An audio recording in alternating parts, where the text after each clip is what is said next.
Olá, família! Sejam todos bem-vindos ao estudo diário das Escrituras. Ontem nós estudamos Mosias, capítulo 1, do versículo 1 até o versículo 8. No versículo 8, nós lemos dizendo: E muitas coisas mais o rei Benjamim ensinou aos seus filhos, as quais não estão escritas nesse livro. Tá bom? Então nós vamos continuar da partir do 9 aqui, vemos que o rei Benjamim ensinou os seus 3 filhos ali. Ele ensinou muitas coisas para ele, né? Ensinou sobre o idioma, ensinou ali sobre as escrituras, como se beneficiar das escrituras, como conhecer as promessas que o Senhor fez aos antepassados, que nos pertence, porque nós pertencemos a essa linhagem. E ele ensinou muitas coisas também. E aqui então a gente vai continuar no versículo 9, dizendo assim: E aconteceu que depois de haver ensinado os seus filhos, o rei Benjamim envelheceu e viu que muito em breve seguiria o caminho de toda a terra. Portanto, julgou ser oportuno conferir o reino a um de seus filhos. Então, a gente vê essa expressão aqui, né? Seguir o caminho de toda a terra, é que todos nós vamos para o pó, né? Todos nós morreremos aí. Então, ele fala seguir o caminho de toda a terra. Aqui, a gente vê o rei Benjamim, primeiramente, como um pai, instruindo, ensinando seus filhos, isso é lindo. E agora nós vamos ver uma outra parte que é ele como rei, os deveres dele como rei. E depois o discurso que ele vai fazer também, um discurso profético. Então a gente vê o rei Benjamim como um pai amoroso, a gente vê ele como um rei que serve o seu povo, né? E vai ver ele também aqui como um profeta, né? Ensinando a palavra de Deus. Então é muito bom ver o rei Benjamim desempenhando esses 3 deveres dentro da vida dele. Porque nossa vida também nós temos deveres, responsabilidade. Às vezes tem responsabilidade na igreja, tem o trabalho, tem a família. Então tudo isso requer tempo e atenção, né? E o rei Mosias aqui, o rei Benjamim, ele faz isso muito bem, tá bom? Então aqui no versículo 9 ele mencionou isso, né? Que depois de haver ensinado seus filhos.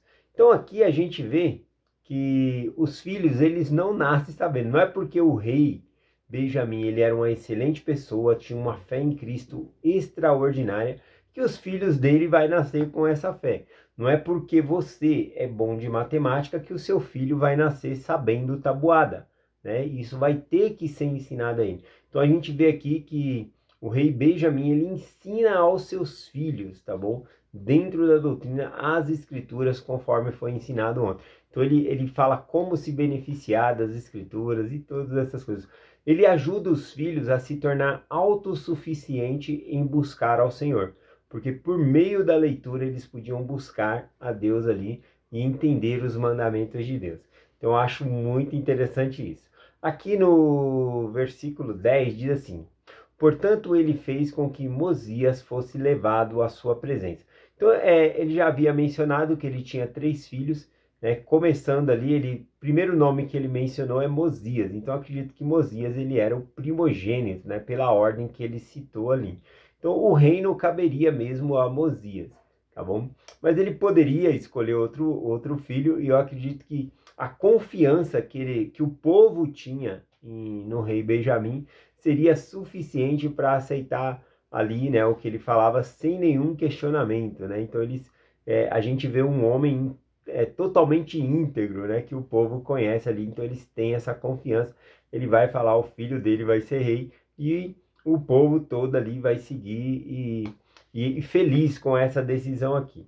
Então ele tinha que escolher uma pessoa para ficar em seu lugar, um dos seus filhos, e aí ele mandou chamar aqui Mosias, né? E ele diz aqui: portanto fez com que Mosias fosse levado à sua presença. E essas são as palavras que ele lhe falou, dizendo: Meu filho, quisera que fizesses uma proclamação por toda a terra, e entre todo este povo, ou melhor, o povo de Zanaela e o povo de Mosias, que habita nesta terra, para que se reúnam, porque amanhã proclamarei a este povo de viva voz que tu és reis e governante deste povo, que o Senhor nosso Deus nos deu. Então ele ia falar de viva voz, né? O povo tinha confiança ali nele, Então ele falou para o filho dele. Interessante, né? Que ele dá aqui já designação para o filho dele, né? Proclamar para todo mundo, mandar se reunir ali, né? Em preparação para que ele se torne ali o novo rei. Aqui no versículo 11, né, ele fala que o propósito não vai ser somente proclamar o filho dele como rei, mas também ele quer dar um presente ao povo, ele quer dar um novo nome, né? A gente vai estudar mais nessa semana e na outra sobre isso. É o novo nome que ele vai prometer aqui. Deixa eu ler o 11, né? O 11 diz assim, ó. E ademais, darei a este povo um nome, para que assim seja distinguido de todos os povos que o Senhor Deus trouxe da terra de Jerusalém. E isso faço porque tem sido um povo diligente e obediente aos mandamentos do Senhor. E dou-lhes um nome que jamais será apagado, salvo em caso de transgressão. Então ele fala que daria um novo nome a esse povo. Repare que ele vai pedir para que o povo vá para o templo, né? Então eles vão ganhar um novo nome no templo. Não é coincidência que eles vão até o templo, tá bom? Para receber esse novo nome. Lá no capítulo 5, na semana que vem na designação, no capítulo 5 ele fala o nome, né, que eles vão receber, que é o nome de Cristo, tá bom? As pessoas tomam o nome de Cristo sobre si, tá bom? Então, mas esse capítulo ele tem profundidade com as coisas do templo e algumas coisas a gente vai falar aqui durante essa semana e a outra. Bom, então aqui ele fala sobre dar esse novo nome, né? Então não somente colocar o filho dele como rei ali, mas também ele daria um novo nome. Então a gente vê aqui o rei Benjamim como um pai amoroso, a gente vê ele aqui como um rei conduzindo o reino e já se preocupando quem vai governar depois dele, e também vemos ele como profeta, né? Que as pessoas vão até o templo e fazer convênio com o Senhor ali. Continuando aqui. Assim, ele fala, né, que ele fez isso por causa da diligência e obediência aos que guardam os mandamentos de Deus. Então, para entrar no templo também, a gente tem que ter essa diligência em obedecer os mandamentos do Senhor. E receber esse nome, né, conforme ele menciona aqui. Versículo 13. Sim, e ainda mais te digo, que se este povo altamente favorecido pelo Senhor cair em transgressão e tornar-se um povo iníquo e adúltero. Aqui, quando ele fala um povo altamente favorecido, é que eles receberam muita revelação. Repare que eles conhecem Jesus Cristo, sabem as coisas. Eles vivem a lei de Moisés, mas eles sabem para quem a lei de Moisés aponta, que é para Cristo. Então, eles têm um conhecimento a mais. E ele fala, esse povo totalmente favorecido, até porque a terra que ele estava era uma terra escolhida acima de todas as outras terras. Então, altamente favorecido. Se esse povo caísse em iniquidade e adultério, cairia uma destruição sobre eles. Aqui, quando fala para que eles não se tornassem um povo iníquo e adúltero, adúltero aqui é no sentido de... Aqui ele vai levar o povo para o templo para fazer um relacionamento com Deus, uma aliança com Deus, um convênio com Deus. Quando nós fazemos convênio com Deus, nós somos casados com o Senhor. Nas Escrituras, frequentemente chama aí o povo do Senhor da noiva do Senhor. Então, nós estamos casados com o Senhor. Então, aqui quando fala que o povo não se torne iníquo e adúltero, significa que esse convênio que nós temos com o Senhor, nós não podemos sair dele e adorar outros deuses. Isso é adultério, né? E para nós, né, outros deuses pode ser o dinheiro. Eu não posso amar mais o dinheiro do que a Deus, né? Ah, eu tenho que ganhar dinheiro nesse domingo, eu não vou na igreja. Não, e deixar, né, de ir na igreja. Cada um sabe da sua situação, mas é primeiramente Deus, tá bom? E nós temos que aprender a confiar no Senhor, que Ele vai cuidar de nós. Então, ele fala aqui, né, que eles não se tornassem um povo iníquo e adúltero, né? Então, continua aqui. E o Senhor os abandonará, né? Se eles se tornassem, então, um povo iníquo e adúltero, o Senhor os abandonará, para que assim se tornem fracos como seus irmãos, e eles não mais o preservará com o seu incomparável e maravilhoso poder, como até agora preservou nossos pais. Então, aqui fala que o Senhor os abandonaria, né? A maldição aqui que cairia sobre eles o abandono do Senhor. Ficar sem a proteção do Senhor já é o suficiente para dar muita coisa errada na nossa vida. Então, lembra lá em Êxodo, capítulo 33, quando Deus ele fala para Moisés: agora quem vai contigo vai ser um anjo, né? E aí o Moisés ele protesta na hora, né? Porque Moisés ele sabe o que é estar na presença do Senhor. E aí ele fala, né, para o Senhor lá em Êxodo, capítulo 33, versículo 15 e o 16, diz assim: e então disse-lhe: se a tua presença não for conosco, não nos faça subir daqui. Como, pois, se saberá que agora achamos graças aos teus olhos, e eu e o teu povo? Acaso não é por andares conosco?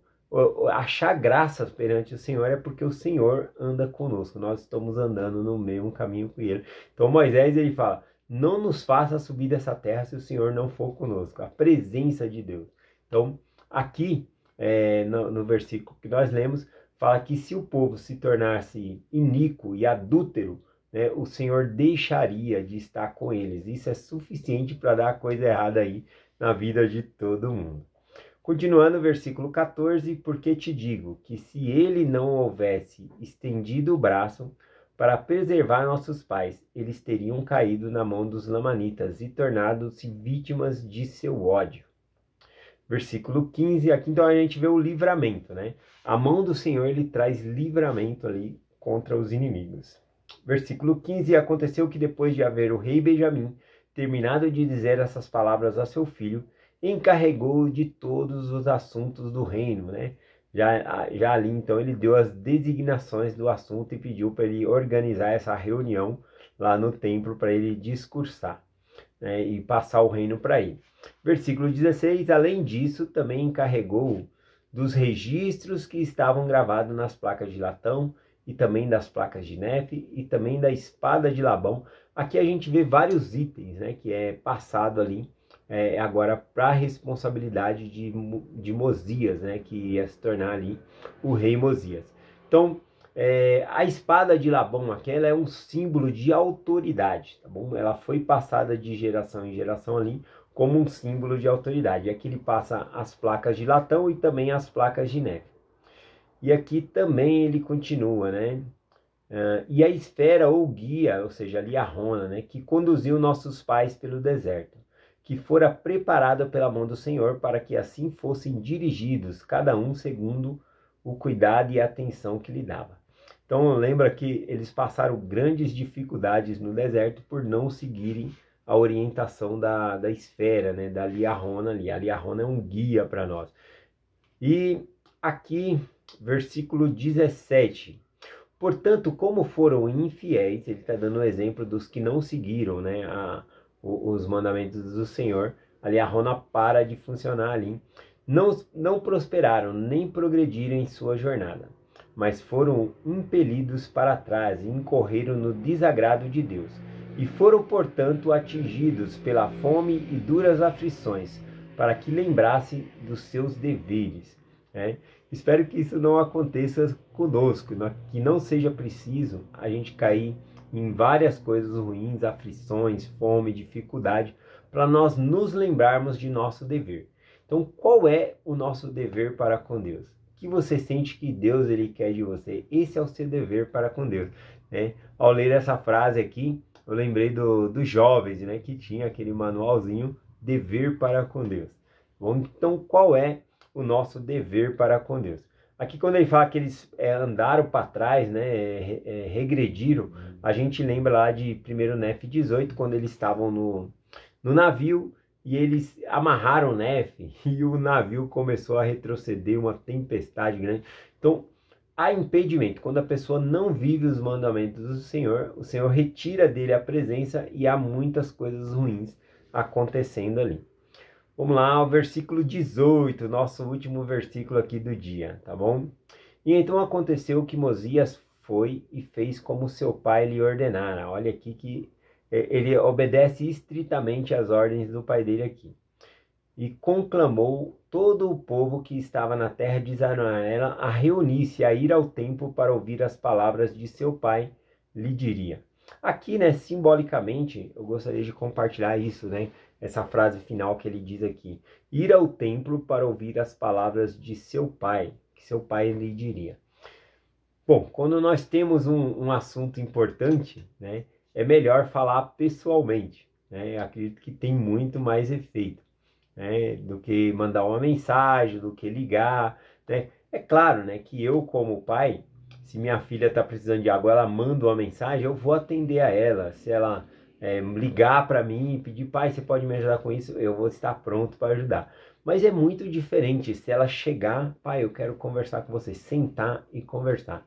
Então, é uma sensação diferente. Então, eu gostaria de compartilhar com vocês que ir ao templo, né, Deus ele vai te ouvir em qualquer lugar. A oração ela é poderosa. Você pode orar da sua casa, você pode orar de dentro do ônibus, você sempre pode conversar com Deus. Mas imagina você sentar para conversar com Deus na sala celestial. Imagina isso, né? Qual é a profundidade dessa conversa, dessa experiência? Acredito que muitos de vocês que entram no templo têm experiências maravilhosas sobre dentro da sala celestial ali, conversar com o Senhor, estar mais próximo ali. Então, quando nós queremos algo que é muito importante, a gente vai até a casa do Senhor falar pessoalmente com Ele. Tá bom? Então é essa a mensagem que eu quero compartilhar. Vou finalizar aqui com o primeiro versículo de Mosias, tá bom? Mosias 1, capítulo 1, versículo 1, né? Voltando aqui para finalizar o nosso estudo, diz assim: e então não houve mais contendas em toda a terra de Israel, e entre todo o povo que pertencia ao rei Benjamim, de modo que o rei Benjamim gozou de paz contínua em todos o restante dos seus dias. Então a gente vê aqui que o rei Benjamim, no final de sua vida, ele gozou de paz, de felicidade. Mas isso também, mérito dele buscar, dele pregar. A gente vê que ele teve muito trabalho, né?